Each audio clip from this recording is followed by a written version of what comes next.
Perfecto. Estamos listos. Estimados alumnos, tengan ustedes muy buenas tardes. Les habla Juan Aguilar, el relator del curso denominado Renta Líquida Imponible. Espero que hoy día compartamos estas 4 horas de tal manera que ustedes puedan hacer las consultas correspondientes a sus dudas después de haber estudiado la materia. Me imagino que hoy día les llegó temprano el material. Fue la recomendación que se hizo a la escuela y espero que ustedes hayan visto ese material. Lo vamos a analizar, pero en primer lugar me interesa aclarar 2 consultas que hicieron ustedes ayer. Espero que ustedes me vayan haciendo las aclaraciones, si es que escuchan bien, si es que está todo claro.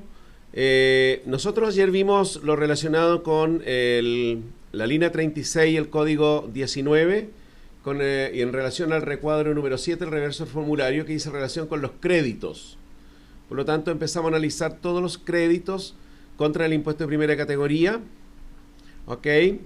Y nos quedaron 2 o 3 por analizar y algunas dudas que vamos a aclarar. Vamos a partir aclarando el tema del artículo 33 bis. A ver. 33 bis. Existe la circular 19 del año 2009 y que dice relación con el artículo 2 de la ley 20.289. Lo vamos a mostrar acá. Ahí. Que incorporó alguna modificación al inciso primero del artículo 33 bis. En este caso se señaló que a contar del 1 de enero del año 2008 hasta el 31 de diciembre del año 2011, vale decir que estaría considerado este año tributario. Una tasa de un 8% con un monto máximo de 650 UTM, considerando la UTM del mes de diciembre. Pero aquí indicó 2 situaciones y está diferenciado entre aquellos que hayan ingresado a su contabilidad ingresos anuales inferiores o superiores a 100.000 UF. Entonces la norma me dice ingresos anuales que no superen en ninguno de los 2 años anteriores, ¿ya?, a aquel en que se pretende invocar el crédito el equivalente a 100.000 UFs. Y ingresos anuales en el año en que se pretende invocar el crédito por registrar ingresos por conceptos indicados en los 2 años anteriores al periodo en que se impetra el crédito no superen el monto equivalente a 100.000 UF. O sea, habrá que evaluar los ingresos, ¿no es cierto?, de los 2 años anteriores o del año en que se pretende invocar el crédito, vale decir el año 2011, si superan o no superan las 100.000 UF y tendrán derecho a usar la tasa del 8% con un máximo de 650 UTM. Les recomiendo que puedan ver la circular 19 del año 2009. En la página 3 aparece precisamente ahí un cuadro donde se señalan claramente estos 2 conceptos. Por tipo de contribuyente que tiene derecho, ¿verdad?, los años comerciales correspondientes y los años a considerar para determinar el límite de las 100.000 UF. Entonces, en la segunda parte, cuando dice contribuyentes que no registran ingresos por ventas y servicios del giro en los 2 años anteriores al cual se impetra el crédito, pero sí registran ingresos en el mismo ejercicio respecto del cual se invoca el crédito, es aplicable para el año comercial 2011. Esa sería la situación que podría darse, ¿no es cierto?, y habría que analizarlo chequeando si se cumple o no esta condición.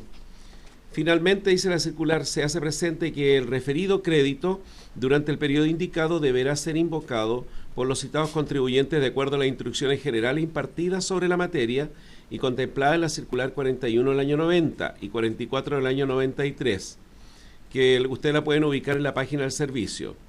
En cuanto, por ejemplo, a la determinación de su base, tratamiento de remanentes no imputables en los ejercicios siguientes y demás elementos para su cálculo, con la salvedad importante que su monto máximo y límite anual será de un 8% y de 650 UTM respectivamente.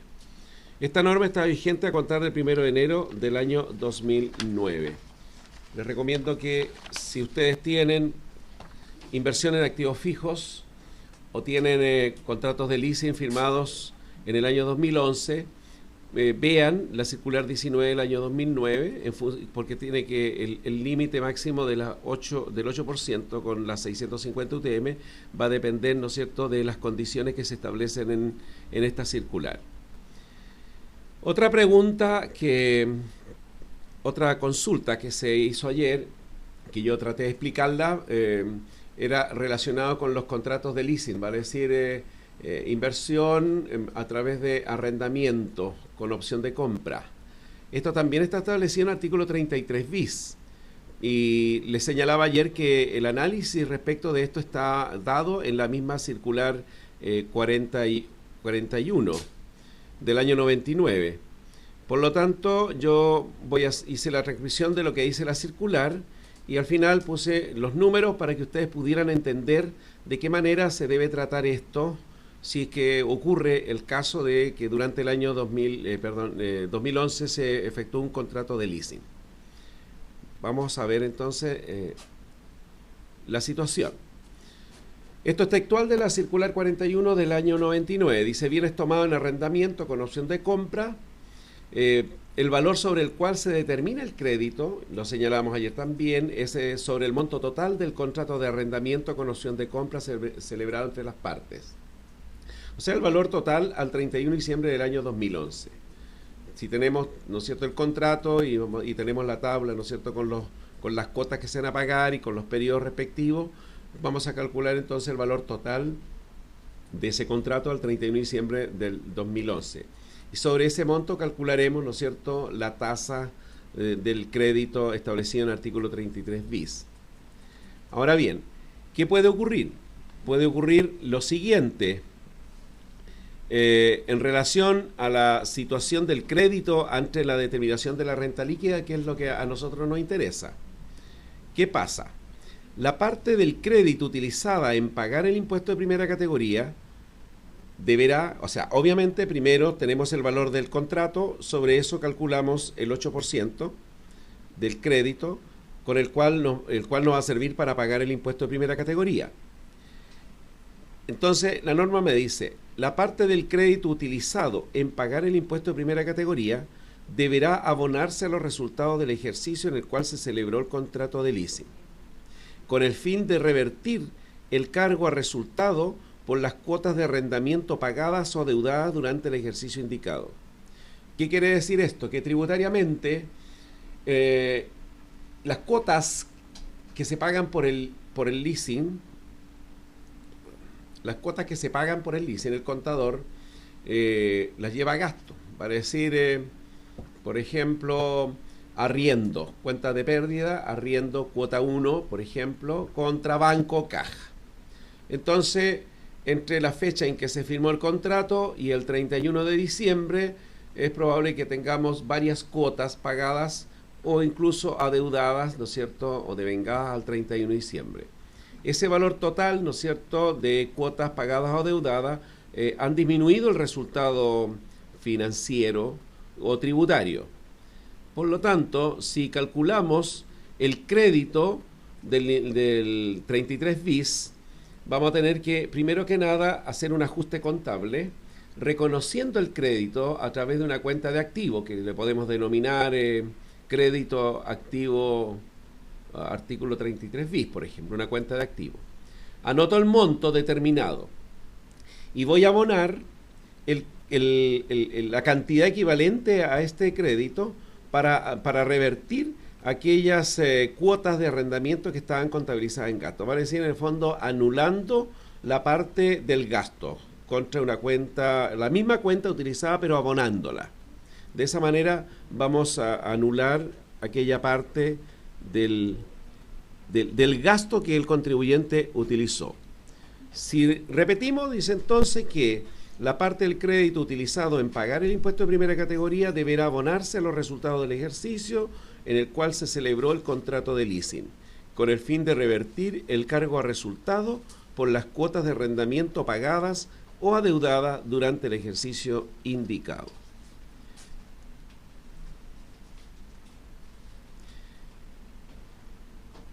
Sigue la circular 41 del año 99 indicando que dicho abono deberá efectuarse solo hasta el monto de las cuotas de arrendamiento que el contribuyente en la fecha señalada haya cargado resultado del ejercicio. Obviamente se abona la parte del crédito hasta el límite de lo que efectivamente se había cargado a pérdida por las cuotas pagadas o adeudadas durante el ejercicio 2011.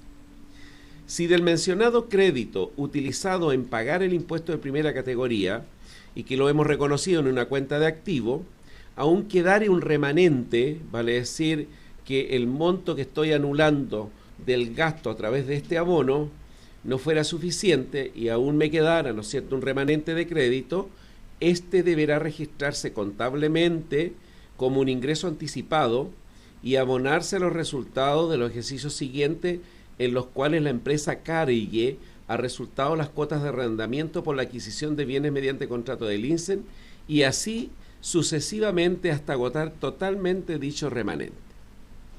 A ver, vamos a explicar esta situación. Me está diciendo que si el monto del crédito es de una cantidad X y las cuotas pagadas durante el ejercicio una cantidad Y y resulta que X es superior a Y, no me estaría cumpliendo la partida doble y por lo tanto me estaría quedando un saldo. Ese saldo de remanente de crédito lo tengo que abonar a alguna cuenta para que se me produzca la partida doble. Entonces el servicio dice que en ese caso habrá que reconocer una cuenta de pasivo que se puede denominar ingreso anticipado y así al 31 de diciembre tengo ajustado, ¿no es cierto?, el monto del crédito que voy a usar contra el impuesto de primera categoría y además he anulado el monto de las cuotas pagadas durante el ejercicio por el arriendo o por el contrato de arriendo y me ha quedado una cuenta de pasivo que la voy a ir saldando a contar del próximo año, va a decir, cuando se vayan pagando las restantes cuotas. Cada vez que se pague una cuota voy a ir saldando entonces la cuenta de ingresos anticipados. Vamos en este caso a ver los números para que se pueda entender. No sé si ustedes ven ahí, pero el coordinador necesito que venga porque aquí moví mal esta cosa. No sé si ustedes están viendo el ejercicio, pero dice valor del contrato de leasing, por ejemplo, 10 millones de pesos. El crédito lo calculé con un 4%, puede ser un 8%, ¿no? 400.000 pesos. Entonces voy a presentar la primera situación, caso 1, en que en el ejercicio existan cuotas pagadas o adeudadas por 600.000. Entonces el crédito lo voy a reconocer en una cuenta de activo, 400.000, y obviamente que voy a abonar ese mismo valor con la contracuenta arriendo, porque yo ya tenía en la contabilidad arriendos cargados 600, entonces voy a anular 400, que es el monto equivalente al crédito. Por lo tanto, yo he utilizado en el ejercicio un crédito de 400 y solamente he utilizado como gasto la diferencia, vale decir 200. Les señalaba ayer que la idea es no utilizar doblemente, ¿no es cierto?, por este beneficio, tanto crédito como gasto.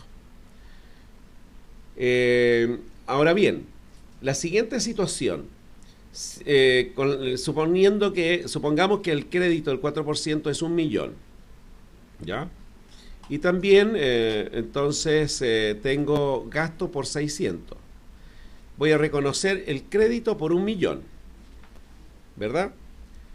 Y por arriendos, en el caso que los arriendos hubiesen sido 400, yo lo llevo a 400, pero si los arriendos eran 600, lo hubiese llevado a 600.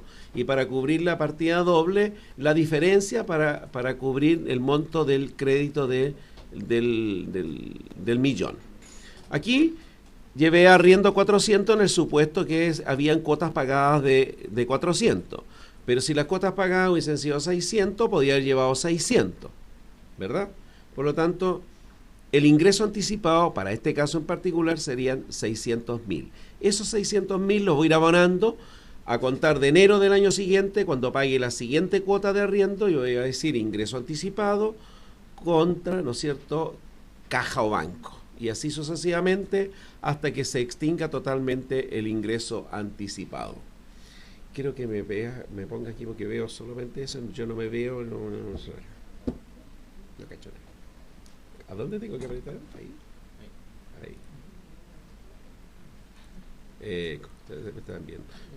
No sé si habrán visto la presentación. A ver. ¿Vieron la presentación, colegas?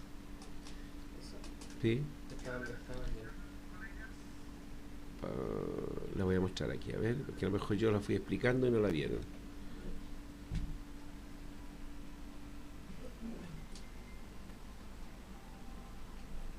Necesito que me digan si entendieron el tema del leasing. Alex dice que no la vieron. ¿Ahora la ven? Sí. Perfecto, lo voy a explicar de nuevo para que todos estemos al día. Voy a suponer un contrato de leasing por un valor de 10 millones, un crédito de 400.000. Y voy a suponer que las cuotas pagadas durante el ejercicio y llevadas a gasto fueron 600.000. Entonces, ¿qué debo hacer? Reconocer un activo por 400.000 y abonar la cuenta de gasto, que yo en la contabilidad lo tenía en 600, lo abono hasta el límite del crédito. Y con eso, olvidado y sacramentado. ¿Cuál es el efecto de esto? Estoy utilizando 400 de crédito contra el impuesto, que lo voy a utilizar en el formulario 22 en abril, y como aboné arriendo por 400 y tenía cargado 600, en el fondo me quedé con 200 solamente de gasto. ¿Ok?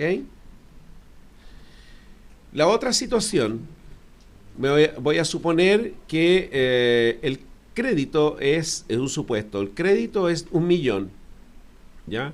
Si el crédito es 1 millón y el arriendo pagado durante el ejercicio era 400, por lo tanto tengo que anular los 400, no me quedó nada en gasto contablemente porque lo anulé, pero no se está cumpliendo la partida doble, por lo tanto me faltan 600. ¿Qué dice el servicio en este caso? Esos 600 o el exceso de crédito por sobre las cuotas pagadas o deudadas se deben reconocer con una cuenta de ingresos anticipados, 600.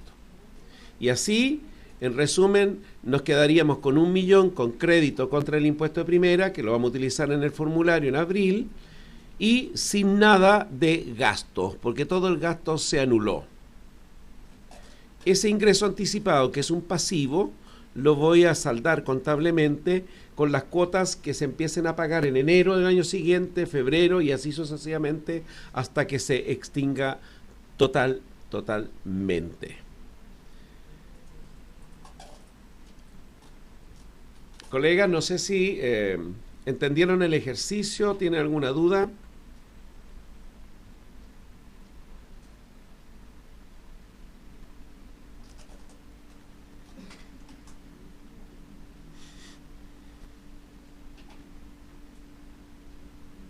¿No hay dudas?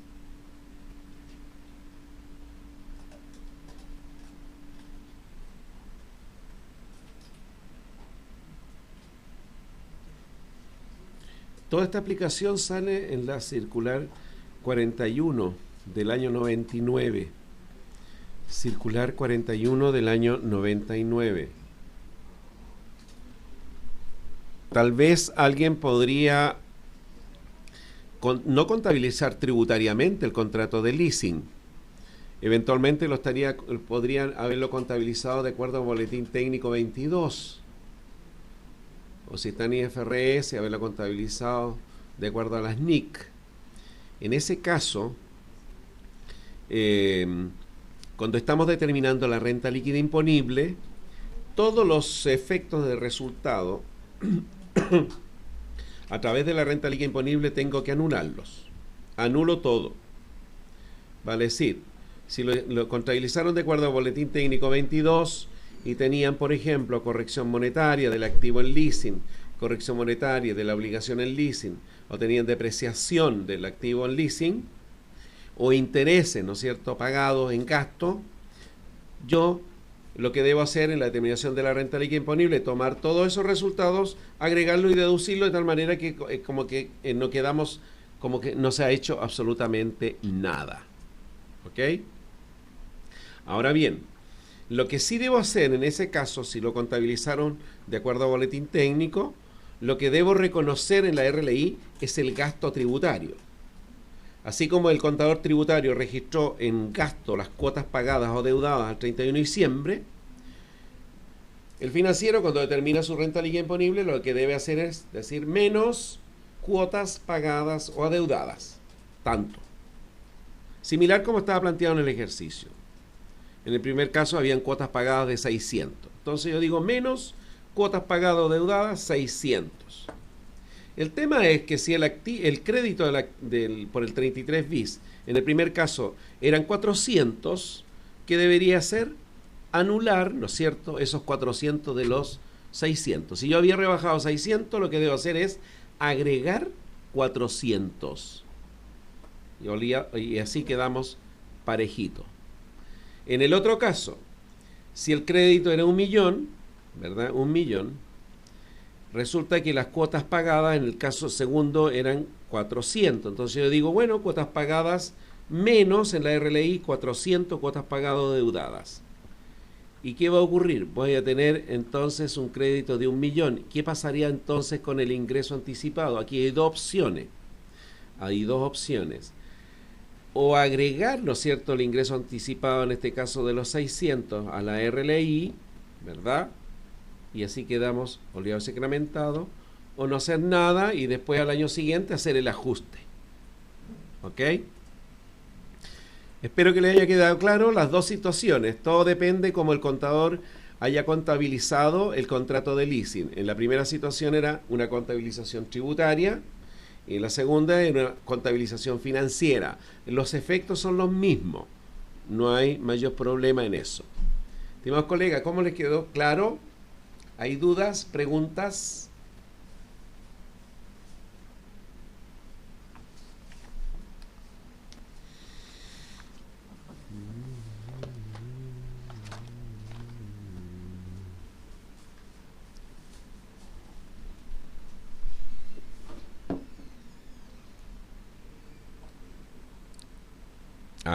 Rita le quedó claro entonces. Alex también. Jorge, ¿cómo estamos? ¿Está claro? Leasing, artículo 33 bis. Ok. Bien.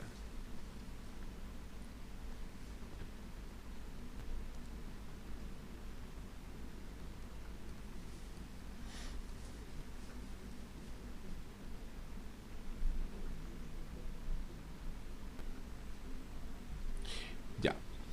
Continuamos con los créditos. Ya nos quedaron pendiente una situación que dice relación con el crédito por inversión privada en actividades de investigación y desarrollo.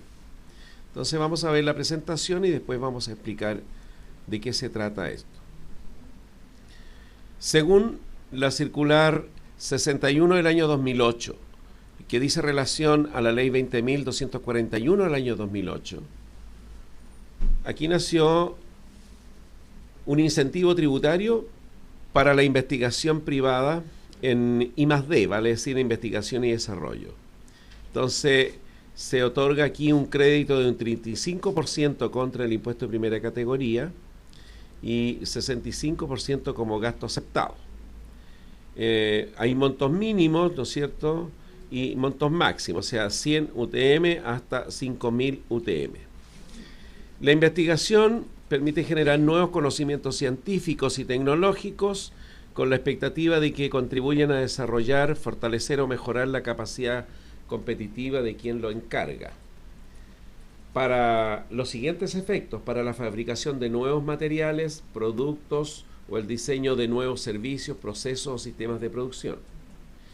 Se puede lograr captar aquí que la idea es hacer investigación con el ánimo de poder, ¿no es cierto?, generar nuevos materiales, nuevos productos, diseñar nuevos servicios, nuevos procesos e incluso sistemas de producción que permitan optimizar la producción en las empresas.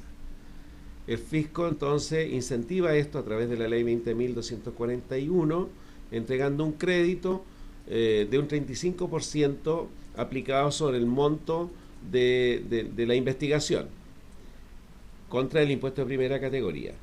También esto está destinado a la mejora sustancial de materiales, productos, servicios, procesos o sistemas de producción ya existentes. O sea, pueden ser para nuevos sistemas o para procesos de producción ya existentes.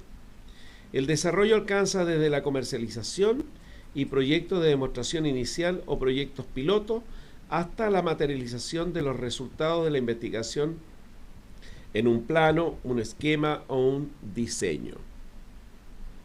Bueno, como podrán ver, aquí las empresas de primera categoría que tributan bajo el sistema de renta efectiva según contabilidad completa, si durante el año 2011 aportaron, ¿no es cierto?, dinero entre estos límites de 100 UTM hasta 5.000 UTM para efecto de que las universidades, ¿no es cierto?, o a través de Corfo, que tiene un departamento especial para desarrollar estos proyectos, bueno, con la debida certificación, entonces podrán tener derecho a usar este crédito de un 35% sobre el valor del aporte que se hizo para la investigación y desarrollo, y eso lo pueden utilizar como crédito contra el impuesto de primera categoría.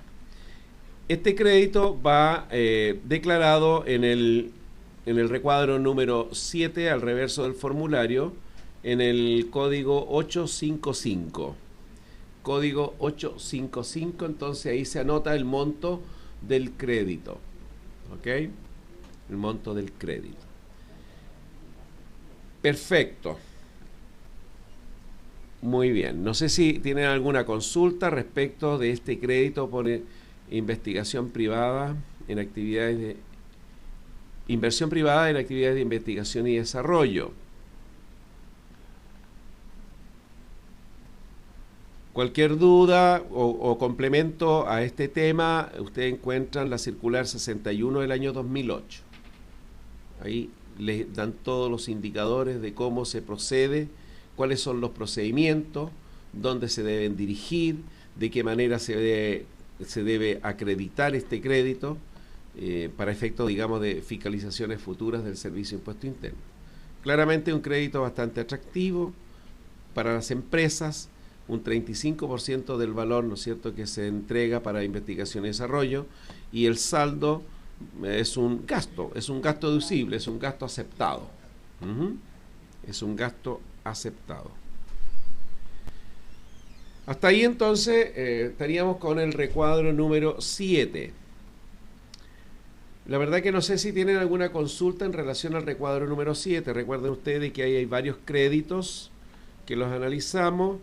Le dimos bastante énfasis ayer al tema de las rentas extranjeras, cómo se declaraban, ¿no es cierto?, cómo se determinaban en la renta líquida imponible.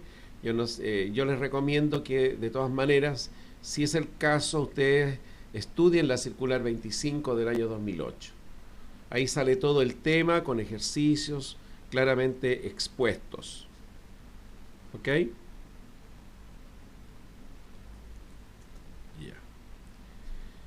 Voy a retomar entonces ahora los ejercicios. Vamos a analizar nosotros teníamos planteado, ¿no es cierto?, 4 o 5 ejercicios.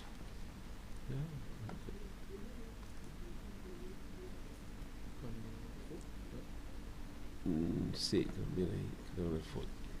Estoy viendo el fondo.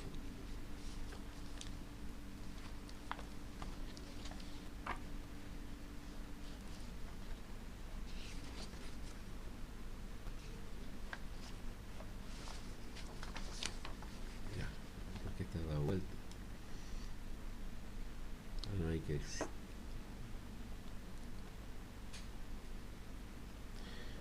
Pueden ubicar sus ejercicios. Vamos a partir con el ejercicio 4. dice Sociedad Comercial Calama Limitada. Es una sociedad de responsabilidad limitada que tiene 2 socios, una persona natural y una persona jurídica, con participación de un 30% y un 70%. El ejercicio 4. Paralelamente al ejercicio 4, si es que ustedes pueden abrir ahí, o si lo tienen impreso, el resultado del FUT. ¿Ya? Y el FUT. Ahí. Ya. Y el formulario 22 también, si lo puedes bajar. Entonces vamos a tener a mano el caso planteado, el 4, el desarrollo del FUT y el formulario 22. Formulario 22, el número 4. Ya. Perfecto. Bien. Este es un ejercicio bien particular. ¿Por qué? Porque si ustedes observan, vamos a verlo acá, ustedes observan el ejercicio 4. Primero que nada, tiene aquí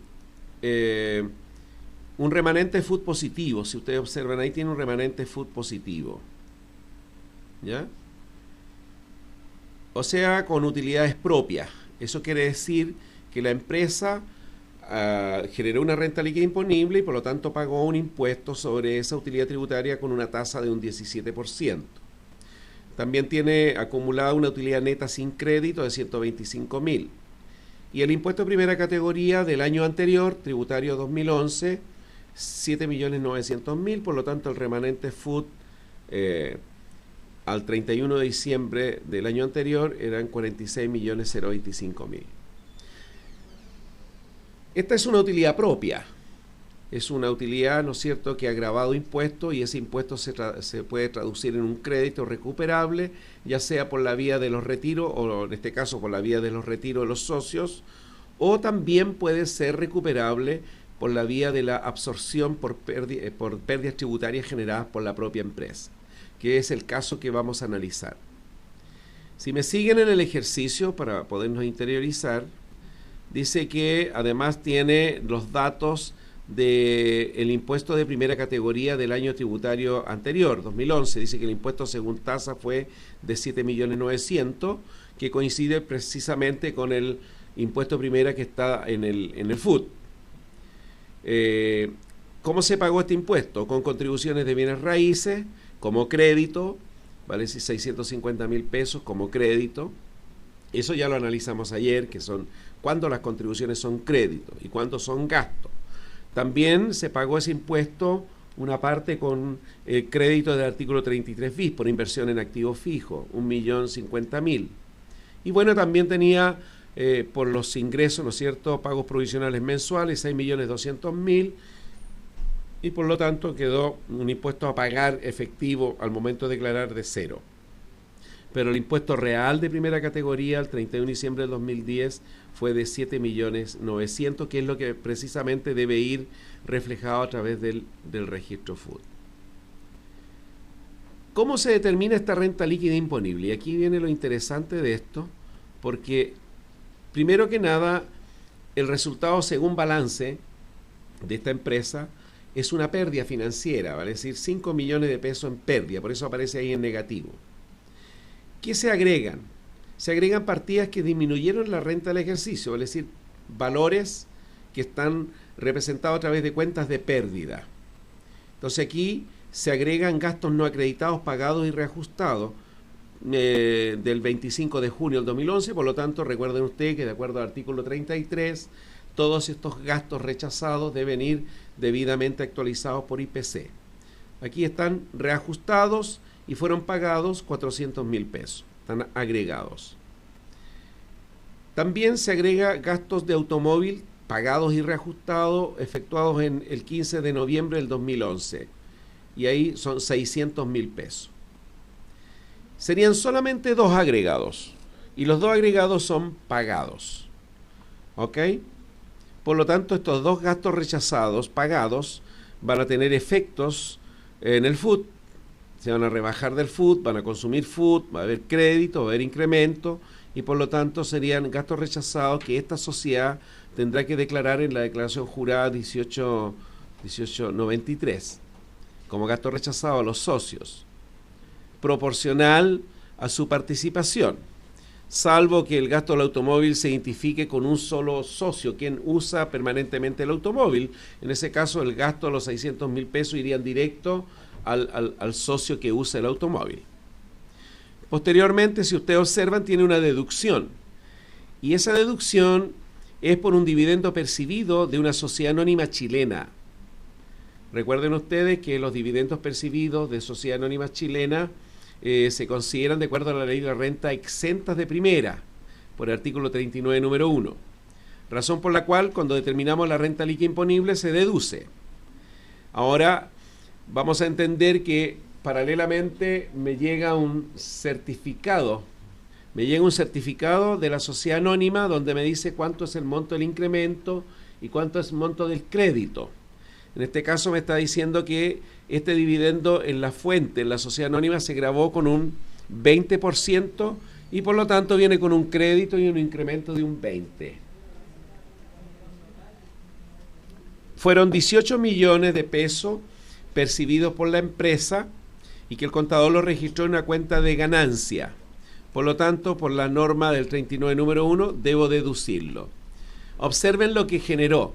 Aparte de los 5 millones negativos del resultado financiero, más este millón de gastos rechazados y estos dividendos percibidos, observen que determinamos una pérdida tributaria. Nuestra renta líquida imponible es negativa por 22 millones de pesos. Entonces aquí se está presentando la situación que quiero analizar. Voy a analizar el tema de las pérdidas, ¿ya? Porque ¿qué ocurre?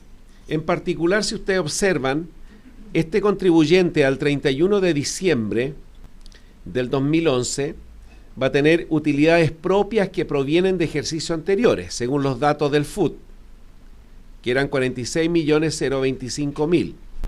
Pero adicionalmente percibió durante el ejercicio, precisamente el 14 de mayo del 2011, percibió 18 millones de utilidad tributaria que son ajenas, no son generadas por la propia empresa, sino que provenían de afuera, ¿ok?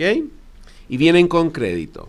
Entonces vamos a analizar y espero que ustedes logren entender esta forma de cómo calcular el crédito de primera categoría que la empresa tiene derecho a recuperar. Nuestro gran objetivo entonces para este caso es aprender a calcular el PPUA, el crédito de primera categoría que el contribuyente tiene derecho a recuperar. Y todo esto está normado obviamente por el artículo 31, número 3, la ley de la renta. Pero observen el punto 4 del ejercicio. Dice que los socios con fecha 1 de julio del 2011 han transformado la sociedad de personas en sociedad anónima, cerrada, según consta en documentación jurídica y cumpliendo con los procedimientos administrativos, y su representante legal de la compañía es la señorita, Fernanda Miranda. Aquí se produce entonces en julio del 2011 una transformación de sociedad. Transformación de sociedad que en el fondo sigue siendo la misma empresa, con su mismo RUT, y lo único que ha variado ha sido la razón social. Por lo tanto, aquí hay efectos para la declaración de renta, naturalmente, en relación a los efectos tributarios, los gastos rechazados a la fecha de la transformación y los gastos rechazados posterior a la fecha de la transformación. Ya eso lo iré analizando al transcurso del desarrollo del ejercicio. Hay otro dato que me indica que los socios durante el año 2011 efectuaron retiros. Por ejemplo, la persona natural, Fernanda Miranda, en marzo retiró 8 millones de pesos y ella tiene una participación de un 25% en la sociedad, y la sociedad comercial Los Andes Limitada, 12 millones de pesos retiro, con una participación de 75. Este dato evidentemente que nos va a servir para efectos de poder configurar el FUT, ¿ya? Y posteriormente, el 15 de noviembre del 2011, me dice el ejercicio que la empresa recibe un retiro reinvertido, o sea, una reinversión de parte del socio señorita Fernanda Miranda, según un certificado 16, donde provienen de fuera utilidades tributarias por 15 millones de pesos, con un incremento y un crédito de primera categoría de 3.750.000. Observen que este retiro reinvertido va a formar parte del FUT el 15 de noviembre. Otro dato interesante es que el dividendo percibido fue el 14 de mayo, y la utilidad propia proviene del año anterior, vale decir del año 2010. Si hacemos un análisis del FUT aquí, el FUT, para irse consumiendo, de acuerdo a las normas y a la resolución del FUT, se deben ir consumiendo las utilidades más antiguas. Por lo tanto, como acá tenemos retiro y además tenemos una pérdida tributaria, tenemos retiro, cuyos retiros son debidamente actualizados al 31 de diciembre, la pérdida tributaria también está determinada al 31 de diciembre, ¿verdad? Entonces, lo que tenemos que hacer en el FUT es ir consumiendo, ¿no es cierto?, las utilidades más antiguas, en este caso obviamente que la propia, la que viene el año 2010 y que viene con una tasa de crédito del 17, pero debemos tener presente que durante el ejercicio 2011, en mayo, la empresa percibió un dividendo de una sociedad anónima con una tasa de crédito del 20, y en noviembre, a través de un socio común de otra sociedad, la señorita socia persona natural retiró de otra empresa y trajo utilidades tributarias, ¿no es cierto?, que también son ajenas al FUT de la empresa. Bueno, habría que calcular el crédito, con qué tasa, pero se asume que son utilidades, podrían ser utilidades del ejercicio con tasa del 20% también. La pérdida tributaria que está determinada será la base sobre la cual, ¿no verdad?, vamos a determinar el PPUA. ¿Ok? Entonces, vamos a ver y vamos a explicar ahora el tratamiento de las pérdidas tributarias. Vamos a buscar entonces la presentación de las pérdidas tributarias. ¿Ya? Mientras les explico las pérdidas tributarias, me ubican ahí la presentación que fue enviada hoy día de las pérdidas tributarias. Vamos a decir que este es un tema bien fiscalizado, bastante fiscalizado por el Servicio de Impuesto Interno. Ahí la pueden ver. ¿Ya? Ahora, ¿por qué? Porque evidentemente las pérdidas tributarias tienen que estar debidamente sustentadas, debidamente acreditadas, ¿verdad?, para que puedan ser aceptadas como un gasto, de acuerdo al artículo 31, número 3 de la Ley de la Renta. Entonces, vamos a trabajar con esto, y aquí hay un ejercicio, de tal manera que ustedes puedan comprender, entender de qué manera se calcula el PPUA y algunos elementos adicionales sobre las pérdidas tributarias. Vamos a seguir viendo esta presentación y vamos a señalar que los requisitos para que las pérdidas tributarias se acepten como gasto son, primero que nada, son los requisitos básicos que están establecidos en el artículo 31, inciso primero, la Ley de la Renta, vale decir, deben ser gastos necesarios para producir la renta, que no se hayan rebajado como costo directo, que estén pagados o adeudados, que sean del ejercicio, que estén debidamente acreditados frente a una fiscalización del Servicio de Impuestos Internos. Ahora bien, esto es lo más importante. Cuando uno presenta una pérdida tributaria y el contribuyente sale observado por el Servicio de Impuestos Internos, lo primero que hace el fiscalizador es pedirnos, obviamente, el balance tributario. Y empieza a elegir aleatoriamente, tal vez por intuición, experiencia, lo que sea, ¿no es cierto?, o por montos, empieza a elegir algunas cuentas de pérdida con el ánimo de que uno le acredite la pérdida o el gasto. Y obviamente que deben cumplir con los requisitos del 31 inciso primero, o sea, que esos gastos sean necesarios para producir la renta, que no se hayan rebajado como costo directo, que estén pagados o adeudados, que correspondan al ejercicio correspondiente y estén debidamente acreditados con los documentos, los contratos, escritura, etcétera, etcétera. Eso, por un lado, al servicio le interesa fiscalizar, chequear y validar, ¿no es cierto?, la pérdida.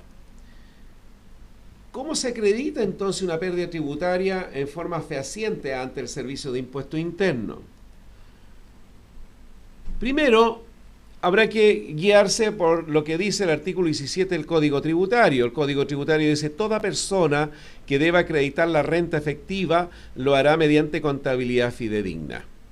Los libros de contabilidad deberán ser llevados en lengua castellana y sus valores expresarse en forma señalada en el artículo 18, debiendo ser conservados por los contribuyentes junto con la documentación correspondiente, mientras esté pendiente el plazo que tiene el servicio para la revisión de las declaraciones. O sea, claramente el contribuyente es el que debe acreditar, el que debe probar, el que debe demostrar ante el Servicio de Impuesto Interno, ¿no es cierto?, con los libros de contabilidad, las pérdidas tributarias. Ahora entendemos por contabilidad completa aquella, ¿no es cierto?, que está sustentada con los libros de caja, diario mayor, inventario y balance y todos los otros auxiliares, ¿no es cierto?, que nos permitan acreditar ciertas cuentas de pérdida. Sabemos que existen normas contables y tributarias, como por ejemplo el FUT, que es muy importante e interesante para la revisión de las pérdidas tributarias, precisamente por los efectos que producen las pérdidas tributarias frente a las utilidades tributarias, en los registros de existencia para efectos de acreditar, ¿no es cierto?, las existencias, el libro de letras emitido, libro de existencia del petróleo diésel, libro de proveedores, portadores, etcétera, etcétera. En cambio, el artículo 16 del Código Tributario señala que en aquellos casos en que la ley exija llevar contabilidad, los contribuyentes deberán ajustar los sistemas de esta y los de confección de inventarios a prácticas contables adecuadas, que reflejen claramente el movimiento y resultado de sus negocios. Bueno, aquí nace, digamos, la obligación para aquellos contribuyentes que llevan contabilidad completa de registrar conforme a las normas contables generalmente aceptadas. En este caso, ustedes saben que hoy día están imperando las normas internacionales de información financiera y contable, las IFRS. Tanto muchos se guían por todo esto. Ahora bien, algo pasó aquí. A ver, déjeme ver esto, no sé cómo se ve.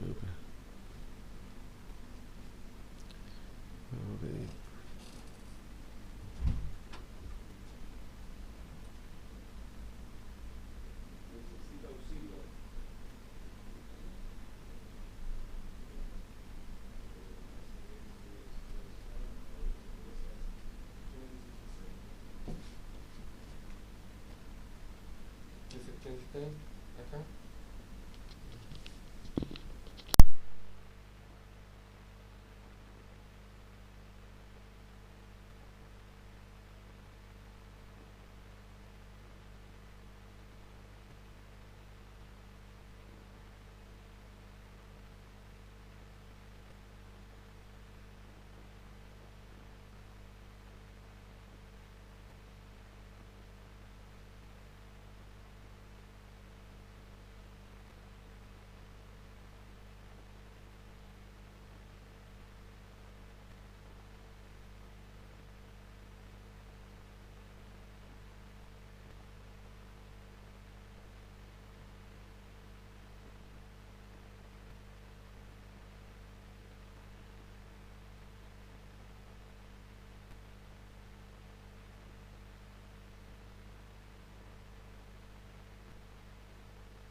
O sea, no se escucha. A ver, ¿ahora me escuchan? ¿Me escuchan bien o no? No hay audio. ¿Ahora sí? ¿Hay audio ahora? ¿Hay audio ahora? ¿Sí? Sí, ok. Gracias, Jorge. Bueno, estamos viendo, como les decía, las pérdidas tributarias. Vamos a retomar la pérdida tributaria. Estamos en el peso de la prueba, según el artículo 21, ¿no es cierto? Somos los contribuyentes los que estamos obligados, conforme a esta norma, a aprobar con la documentación los libros de contabilidad. Sin audio, Enriqueta. ¿No me escucha? ¿Ya? Bueno, artículo 21 entonces nos señala que como contribuyentes somos los que debemos probar con antecedentes libros de contabilidad u otros medios que la legislación exija, ¿no es cierto?, o establezca, y que sean necesarios, obligatorios para él, la verdad, las declaraciones o la naturaleza de los antecedentes y montos de las operaciones que deban servir para el cálculo del impuesto. Ok, perfecto. Bien. Vamos a ver ahora de qué manera podemos calcular el PPUA. Siempre teniendo presente que estamos con un caso práctico donde hay una pérdida tributaria al 31 de diciembre. Tenemos utilidades tributarias propias que vienen de ejercicio anterior con tasa del 17. Durante el ejercicio la empresa ha percibido dividendos con tasa del 20 y también hemos recibido una reinversión, ¿verdad? Y con crédito correspondiente, por lo tanto tenemos utilidades propias y utilidades ajenas. Ambos obviamente que vienen con crédito y por lo tanto nos interesa determinar el PPUA. Bien. Hay otra situación bien particular que señala el artículo 31 número 3. Recuerden ustedes que hace bastantes años era muy interesante comprar o vender empresas con pérdida tributaria, vale decir que estén con FUT negativo. Por lo tanto, las pérdidas durante el año comercial a que se refiere el impuesto, en este caso al 2011, comprendiendo las que provengan de delitos contra la propiedad, son las que se van a aceptar de acuerdo al artículo 31 número 3. Se podrá deducir las pérdidas de ejercicios anteriores. Efectivamente, en el caso que las pérdidas absorban total o parcialmente las utilidades retenidas, el impuesto de primera categoría pagado se considerará como un pago provisional en aquella parte que corresponda a la utilidad absorbida. Esto lo dice expresamente el artículo 31 número 3, vale decir, si generamos en el año 2011 comercial una pérdida tributaria y tenemos en el FUT utilidades tributarias con crédito acumulado, la ley le permite a la empresa recuperar el crédito de primera categoría con un nombre denominado pago provisional por utilidades absorbidas. Y aquí la problemática está en cómo calcular el crédito o el PPUA cuando la utilidad tributaria es propia y cómo se calcula cuando es ajena. Vamos a ver. Otro elemento que se señala en el artículo 31 número 3 es que en definitiva no se ha eliminado la posibilidad de comprar o vender empresas con pérdida, pero sí en la propia ley establecieron algunos elementos restrictivos. Por ejemplo, se señala en la ley el tema del cambio de propiedad. Cuando los nuevos socios o accionistas adquieran, o sea, se refiere a aquellos que están comprando la empresa con pérdida, cuando los nuevos socios o accionistas adquieran o terminen de adquirir directa o indirectamente a lo menos el 50% de los derechos sociales, en caso que fuera una empresa con pérdida, sociedad de responsabilidad limitada, o acciones o participaciones, claro, el tema del cambio de propiedad me lo está limitando a que existirá cambio de propiedad cuando los nuevos socios o los nuevos accionistas compren o adquieran o terminen de adquirir directa o indirectamente a lo menos el 50% de los derechos sociales o acciones. Además, con motivo del cambio de propiedad, señalado anteriormente, que debe ser a lo menos el 50% de los derechos de las acciones, o en los 12 meses anteriores o posteriores a él, la sociedad haya cambiado de giro o ampliado el original a uno distinto, salvo que mantenga su giro principal. ¿Qué quiere decir eso? Que alguien podrá comprar una empresa con pérdida, el servicio o la ley no le va a aceptar utilizar esa pérdida de arrastre, digamos, o no le va a aceptar usar el gasto en la medida, ¿no es cierto?, que los 12 meses anteriores o posteriores a la fecha en que se realizó el cambio de propiedad, en ese caso, ¿no es cierto?, si hay cambio del giro, no se les va a permitir usar esa pérdida. Pero también la propia ley me dice, si mantiene el giro principal, vale decir, si no modifica absolutamente nada, no le van a objetar la compra de esa pérdida y podrá ser utilizada, ¿no es cierto?, como un gasto. O bien, dice la ley, al cambio indicado, el cambio de propiedad señalado en primer término, no cuente a la fecha del cambio o de la compra, digamos, esa empresa no cuente con los bienes de capital que le permitan el desarrollo de la actividad, o pase a percibir solamente ingresos por participación.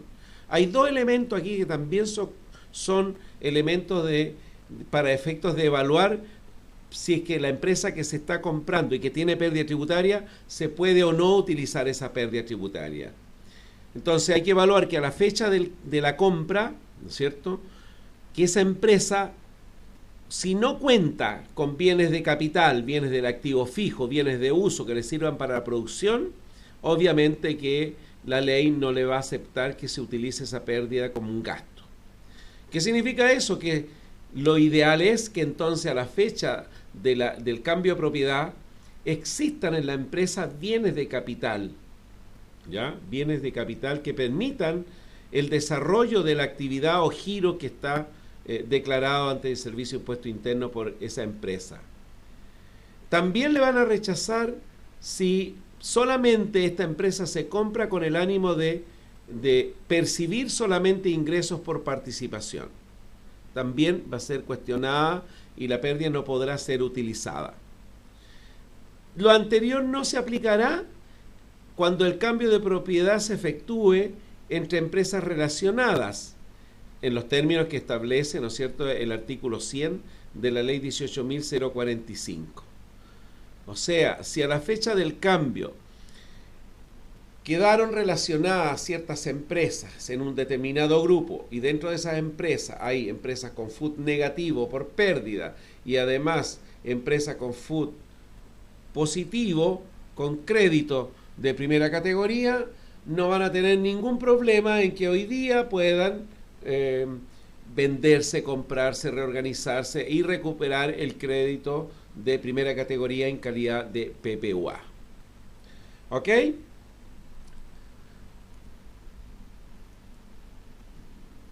De nuevo me quedó la escoba aquí, ¿eh? Desaparece todo eso. Yo no sé si me están viendo o no, pero ese es el tema. Aquí, ¿cómo hago? ¿Ese? Ya. Ahí está. Se desaparece la cosita esa. Vale. Estamos ok. Perfecto. Se entendió entonces el análisis teórico de la pérdida tributaria. Por lo tanto, ¿qué efectos se producen aquí? Primero, que la pérdida tributaria se puede imputar como un gasto y no tiene límite en el tiempo para imputar esa pérdida tributaria de arrastre debidamente registrada como gasto. Obviamente que deben cumplir esa pérdida tributaria con todos los elementos que exige el artículo 31, vale decir que sean cuentas de pérdida que estén debidamente sustentadas, acreditadas, que sean necesarios para producir la renta.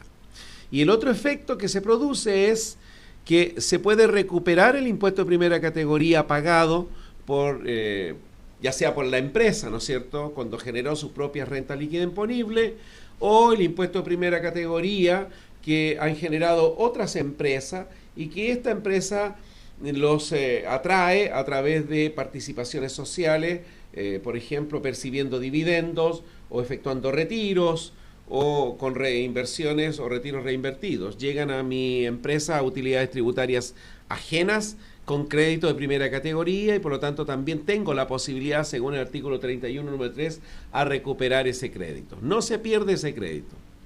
Según la circular 17 del año 93, las utilidades no retiradas o no distribuidas, vale decir, aquellas que están retenidas, acumuladas en el FUT, como aquellas que aparecen en el ejercicio 4, aquí dice que hay utilidades del año anterior, ¿no es cierto?, con tasa del 17% de crédito, 38 millones. También está el impuesto del año anterior, ¿no es verdad?, que aún no ha sido pagado ni imputado y que se va a rebajar del FUT. Según la circular 17 del año 93, el orden de imputación de las pérdidas serán primero a las utilidades no retiradas o distribuidas, las más antiguas que aparezcan dentro del FUT, y posteriormente a utilidades obtenidas en los ejercicios siguientes y así sucesivamente. Ese es el orden de imputación de las pérdidas. Estas pérdidas obviamente que deben cumplir con los requisitos de carácter general de cualquier gasto, requisitos que ya latamente lo hemos desarrollado, que sean necesarios para producir la renta, que sean obligatorios, que sean inevitables, ¿no es cierto?, acreditados, contabilizados, pagados, adeudados y lo más importante, que sean del ejercicio. Se determinan aplicando los resultados según balance las normas relativas a la determinación de la renta líquida imponible. En el ejercicio, obviamente, que se analizó el balance tributario, los ingresos, los gastos, y se ha concluido que aquí hay 2 gastos rechazados, agregados, y también en la cuenta de ingresos estaban contabilizados 18 millones de dividendos percibidos, que obviamente tienen un efecto de una deducción en la renta líquida imponible para el caso que vamos a analizar. Aplicamos entonces en ese caso toda la normativa estudiada ayer y anteayer de acuerdo al artículo 29 al 33.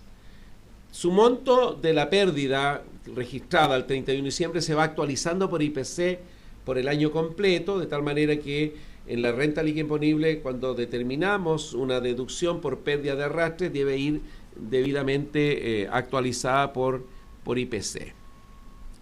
Hay otro tema interesante respecto a las pérdidas tributarias y el FUT, es el tema de la prescripción. Vamos a ver el tema de la prescripción y la pérdida tributaria. Ustedes conocen la prescripción que está dada en el artículo 200 del Código Tributario, ¿no es cierto?, que es la norma o la facultad que tiene el Servicio de Impuesto Interno de revisar las declaraciones de impuestos, ¿verdad?, y en un plazo general de 3 años, y eventualmente podría ampliar este plazo a 6 cuando, estando obligado a declarar impuestos dentro de ese periodo, no lo ha hecho o se declara su contabilidad no digna de fe. Entonces pueden revisar declaraciones de impuestos, ¿no es cierto?, hasta 6 ejercicios. Las pérdidas tributarias de arrastre originadas a contar del año 79 hacia adelante, no tengo problema en utilizarlas. Recuerden que el sistema tributario integrado que nosotros estamos aplicando en Chile nació en el año 84. Por lo tanto, a la fecha del año 84 habían pérdidas tributarias de arrastre y que según la ley, bueno, dijeron todas las que vengan del año 79 para adelante se pueden imputar a futuro sin ningún problema. El tema está en que, por ejemplo, se dice por el Servicio de Impuesto Interno que el FUT no prescribe. Y si el FUT no prescribe, significa que las pérdidas tributarias de arrastre me las pueden revisar desde muchos años atrás.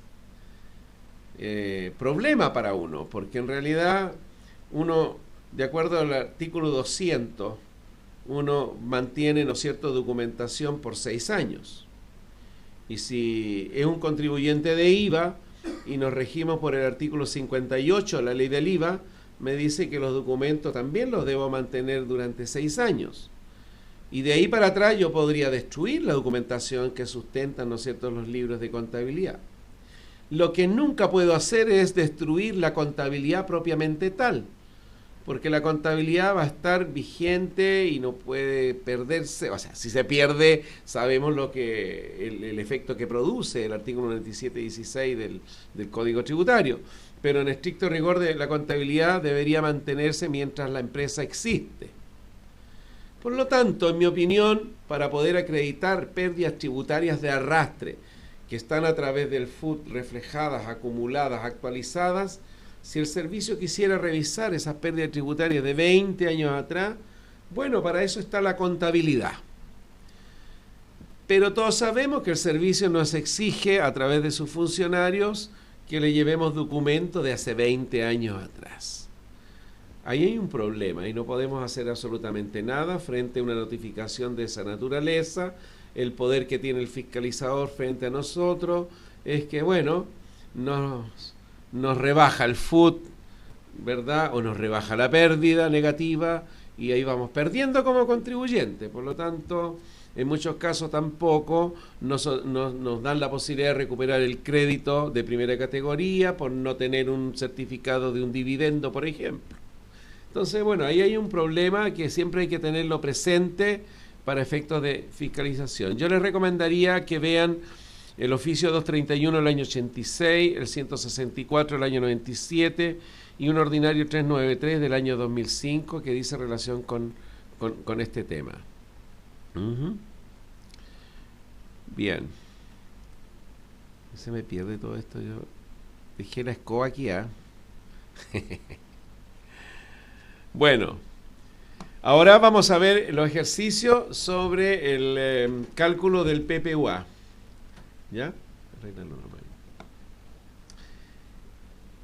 Vamos a aprender a calcular el PPUA y después vamos a ver de qué manera lo vamos a calcular en el ejercicio número 4. Primero que nada, si determinamos cuánto es el monto del PPUA, lo que nosotros necesitamos reconocer es un activo, un impuesto por recuperar, y otros ingresos. ¿Dónde vamos a hacer la diferencia? La diferencia va a ser en los otros ingresos. Esos otros ingresos podrían ser el impuesto de primera categoría pagado efectivamente por la propia empresa, o también podría ser el impuesto de primera categoría pagado por una tercera empresa, o sea, una empresa ajena. ¿Ok? Ahora, la gracia está en cómo identificamos esto. Y esto nos ayuda a determinar esto el FUT. ¿Ok? Por lo tanto, no había un señor afuera, estaba indicando que al año siguiente, si tenemos suerte, cuando hacemos la declaración de impuesto a la renta, es probable que nos devuelvan, ¿no es cierto?, el dinero, y por lo tanto yo puedo contabilizar caja o banco contra impuesto por recuperar y así saldo, ¿no es cierto?, esa cuenta, ¿no es cierto?, de activo que había predeterminado a través del cálculo que nosotros pretendemos ahora hacer. Por lo tanto, la absorción de utilidades puede darse por utilidades absorbidas propias o utilidades absorbidas de terceros. Esos son los dos casos que se pueden dar. ¿Ok? Aquí hay oficios también que se recomienda que ustedes puedan leer, analizar, ¿verdad? Están totalmente vigentes estos oficios del año 93, 98, para que puedan ver, ¿no es cierto?, de qué manera el servicio ha interpretado toda esta norma. Vamos a ver entonces un ejercicio aquí para efectos de poder calcular.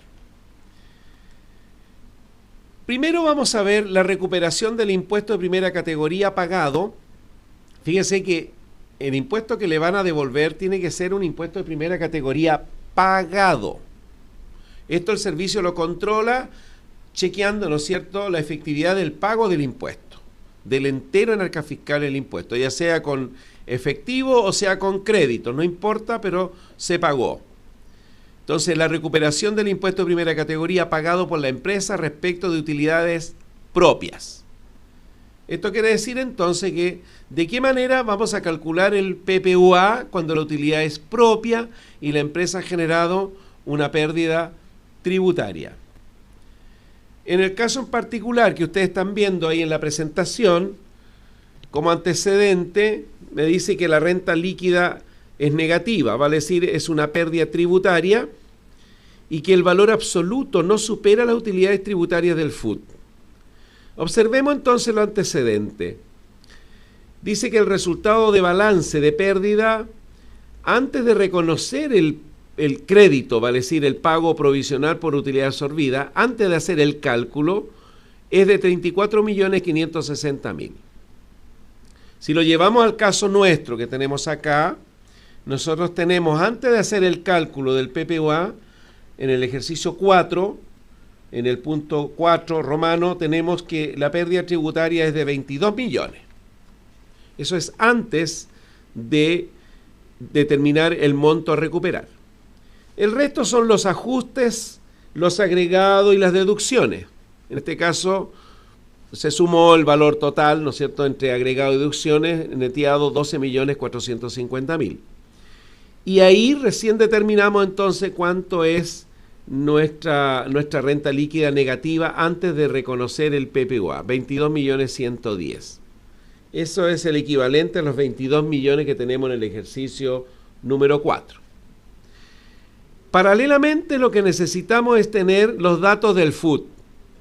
En el ejercicio que estamos analizando, el saldo de FUT año anterior reajustado con crédito de 16,5% antes de reconocer el PPUA, formado solo por utilidades no provenientes de otra empresa. O sea, estamos hablando de solo utilidades propias, 43.150.000.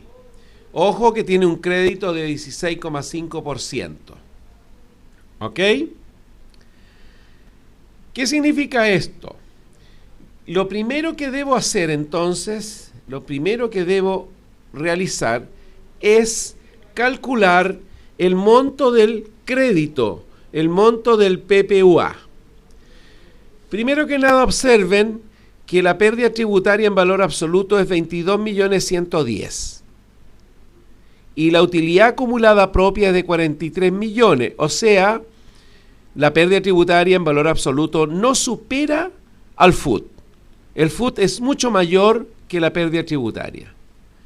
Por lo tanto, en este caso, si seguimos viendo el ejercicio, dice que el PPUA se calcula tomando la pérdida tributaria antes de reconocer el monto del PPUA, que en este caso son 22.110.000, la pérdida, la multiplicamos por la tasa con la cual fue afectada esa utilidad.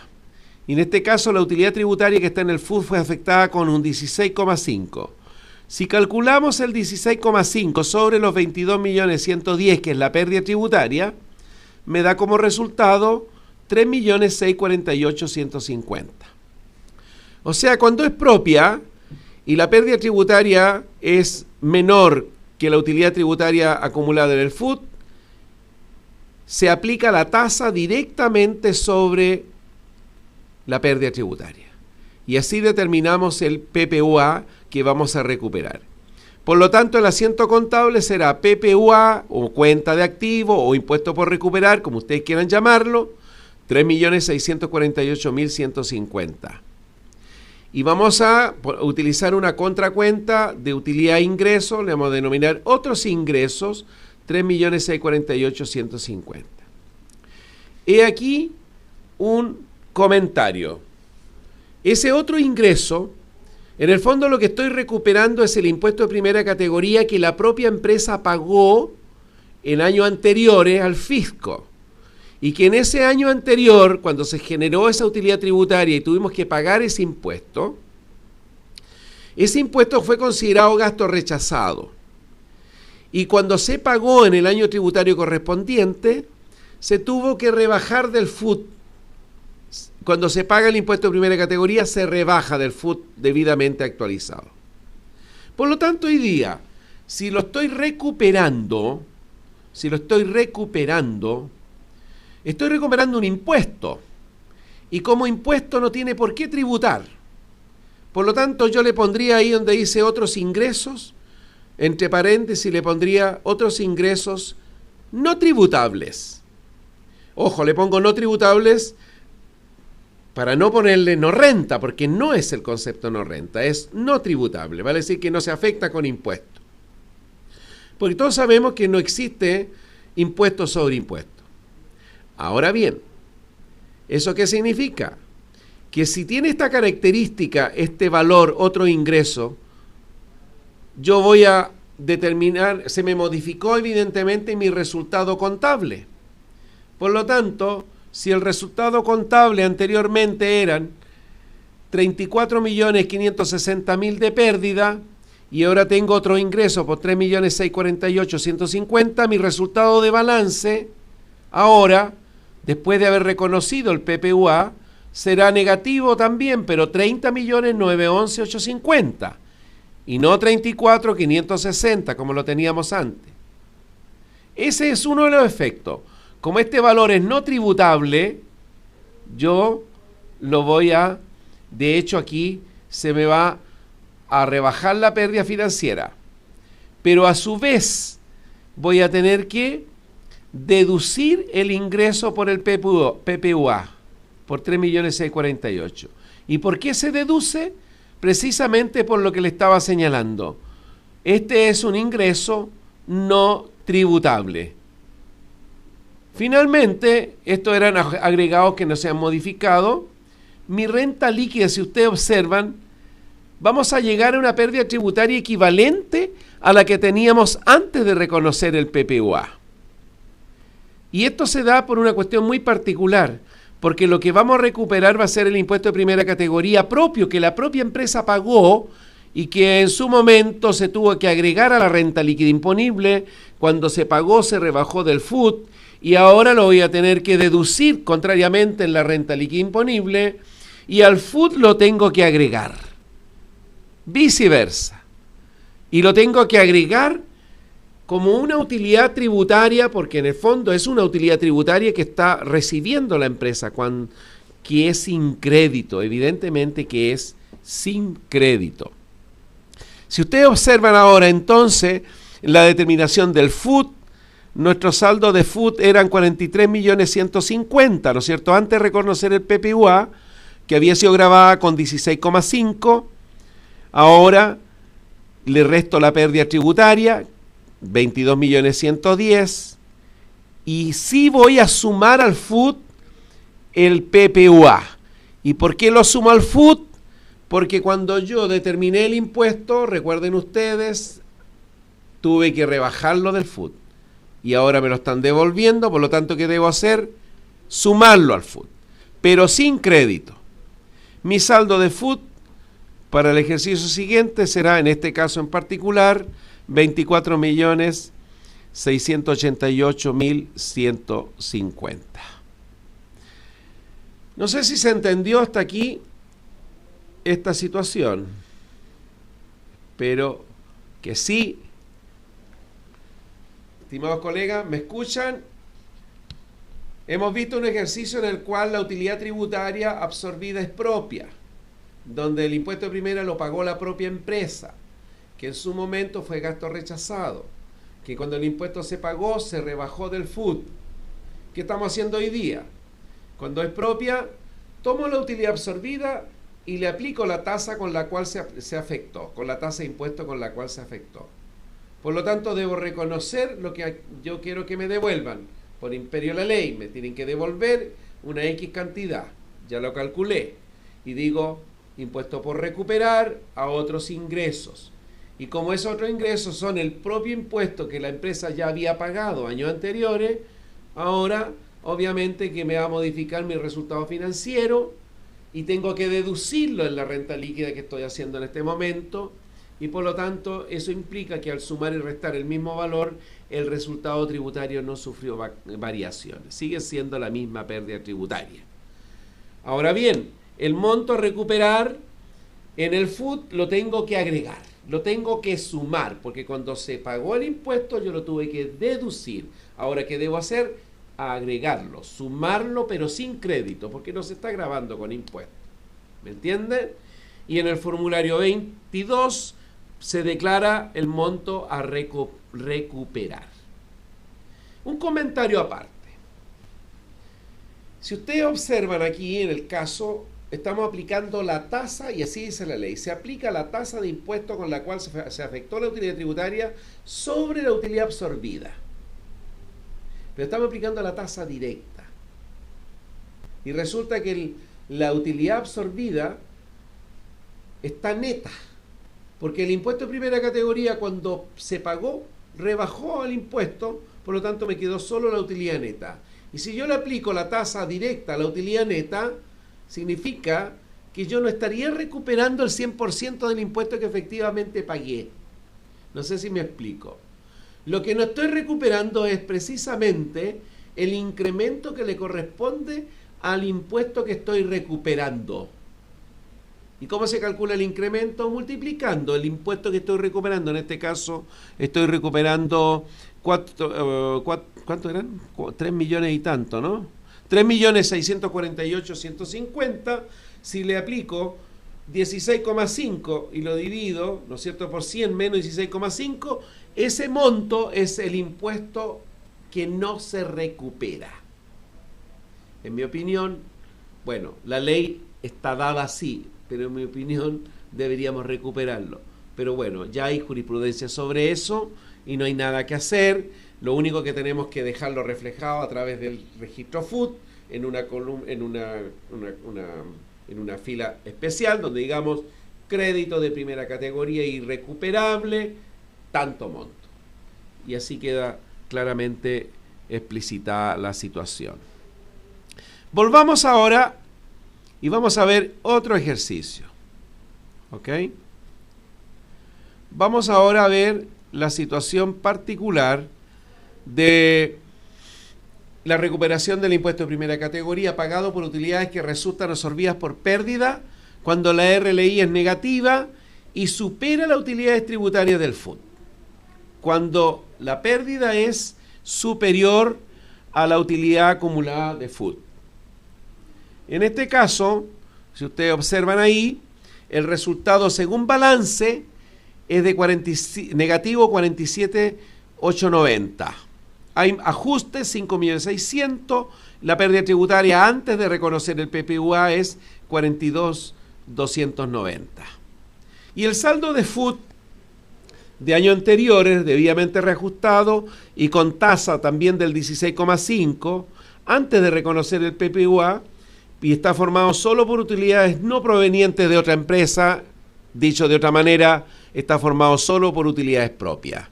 La diferencia con el ejercicio anterior es que aquí la pérdida en valor absoluto, 42.290.000, es superior al FUT acumulado. Entonces nuestra pregunta es, ¿cómo se procede aquí a recuperar el impuesto de primera categoría? ¿Cuánto era la pérdida tributaria? 42.290. Por lo tanto, ¿y cuánto es el FUT acumulado? 26.870. La pregunta inmediata que uno se tiene que hacer es, ¿cuál es la utilidad tributaria absorbida por la pérdida tributaria?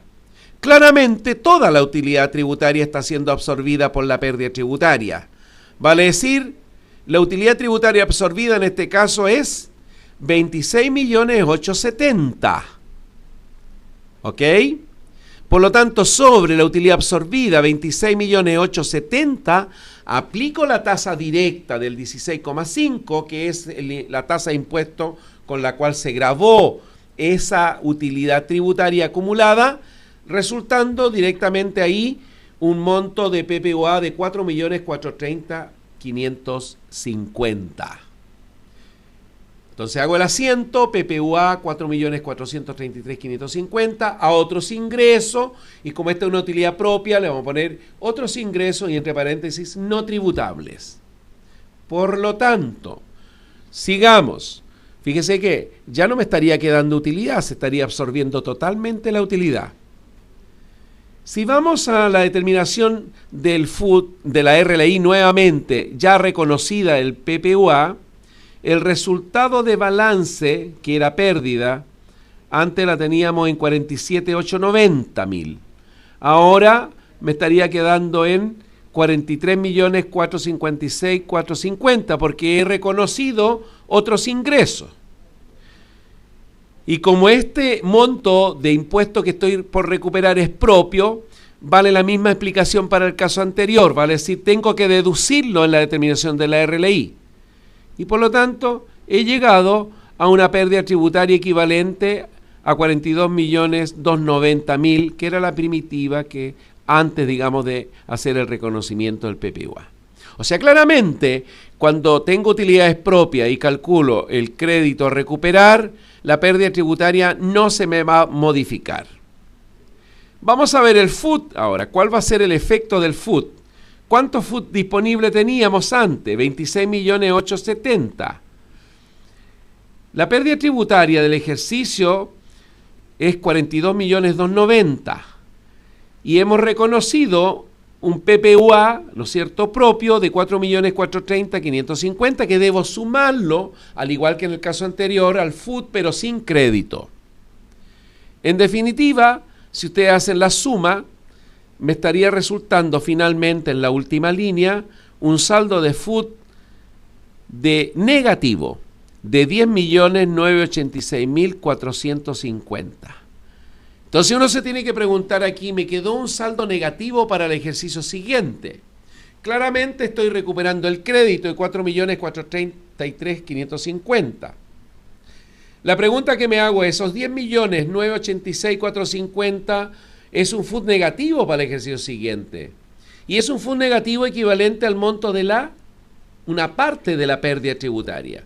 Aquí se ha generado entonces una absorción total de la utilidad tributaria, una recuperación del crédito sin aquella parte del incremento, obviamente, y tengo un saldo negativo de FUT para el ejercicio siguiente de 10.986.450. ¿Ok?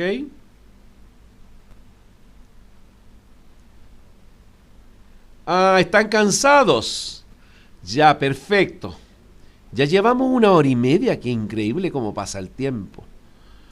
Ya, estimados colegas, yo me entusiasmo con esto, me encanta esta cuestión, así que bueno, ya le vamos a dar un descansito, vamos a tomarnos un cafecito y seguimos para después ver el caso de las utilidades ajenas, ¿ok? Las ajenas siempre son más complicadas, igual que en el amor, lo ajeno es más complejo. Entonces nos vemos un ratito más, ¿ok?